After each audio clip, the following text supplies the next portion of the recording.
कुरुक्षेत्र का मैदान। युद्ध के बस एक दिन पहले का समय। सूरज ने अपनी लाली खो दी थी।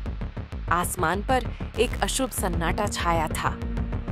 हवा में धूल उड़ रही थी, जैसे प्रकृति खुद आने वाले विनाश का सोचकर कांप रही हो।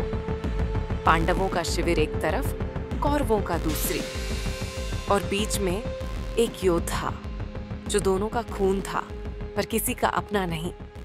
वही था कर्ण। उस शाम कृष्ण अपने रथ पर आकर कर्ण के सामने उतरे। उनकी दृष्टि गहरी थी, स्वर नरम पर निश्चय से भरा। कृष्ण ने कहा, कर्ण, कल का युद्ध इस युग का फैसला करेगा।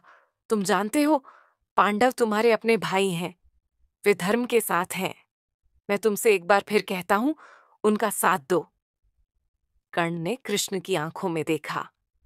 उसके होठों पर एक हल्का सा व्यंग्य था, पर उसके अंदर दर्द का समंदर था। कर्ण ने कहा, कृष्ण, तुम पांडवों की बात करते हो, पर मेरा जीवन तुमने देखा नहीं। मां ने मुझे जन्म के पल ही छोड़ दिया। क्या मेरा दोष था कि मैं अवैध संतान था? द्रोणाचार्य से मुझे शिक्षा नहीं मिली, क्योंकि मुझे क्षत्रिय नहीं माना गया।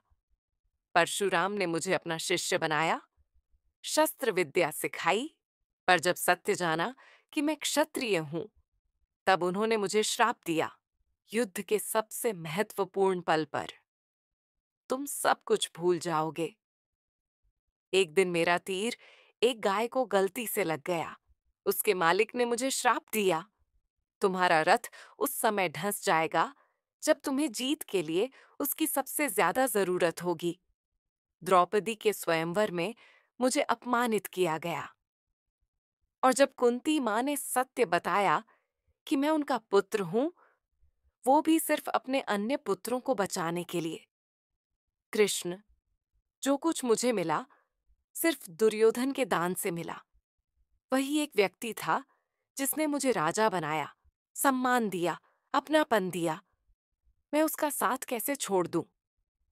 कृष्ण ने अपने होंठ बंद किए, गहरा सांस लिया और फिर कहा, कर्ण, मैं कैद खाने में पैदा हुआ। जन्म से पहले ही मौत मेरे दरवाजे पर खड़ी थी। जन्म की रात ही मुझे माँ बाप से जुदा दिया गया। बचपन से मुझे तलवारों का शोर नहीं, बल्कि मौत के कदमों की आहट सुनाई देती थी। न सेना थी न शिक्षा। लोग मुझे अपनी समस्याओं का कारण मानते थे। मैं गुरुकुल तब गया जब तुम अपने शौर्य के लिए प्रसिद्ध हो चुके थे।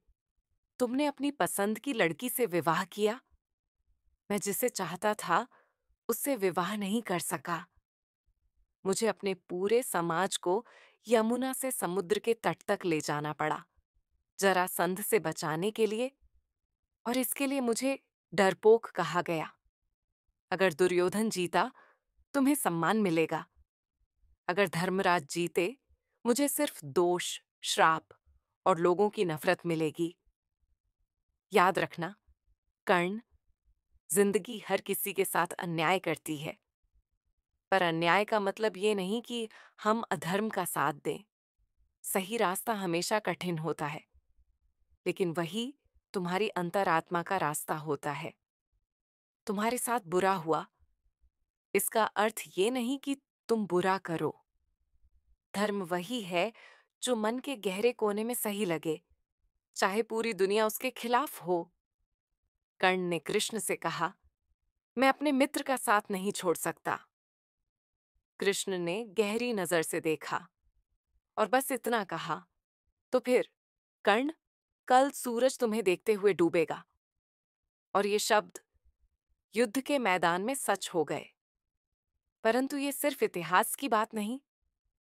आज भी हम अपने जीवन में इसी गलती को दोहराते हैं। जब हमसे कोई गलत काम होता है, तो हम अपने दुख, अपने अन्याय, अपने बुरे अनुभव का बहाना बनाते हैं। हम कहते हैं, मैं ऐसा हूं क्योंकि मेरे साथ बुरा हुआ। लेकिन सत्य ये है, जिंदगी का अन्याय कभी अधर्म का बहाना नहीं बन सकता। चाहे हमारा दर्द कितना भी गहरा हो, चाहे हमसे कितना भी छीना गया हो, सही और गलत का फैसला हमेशा हमारी अंतरात्मा करती है, और जो अपनी अंतरात्मा से मुंह मोड़ लेता है, उसका सूरज भी एक दिन डूब जाता है। मनुष्य अपने अंतिम क्षण में भी यदि किसी की निंदा या बुरा करता है तो भगवान भी उसका साथ नहीं देते, जैसे कर्ण के साथ हुआ।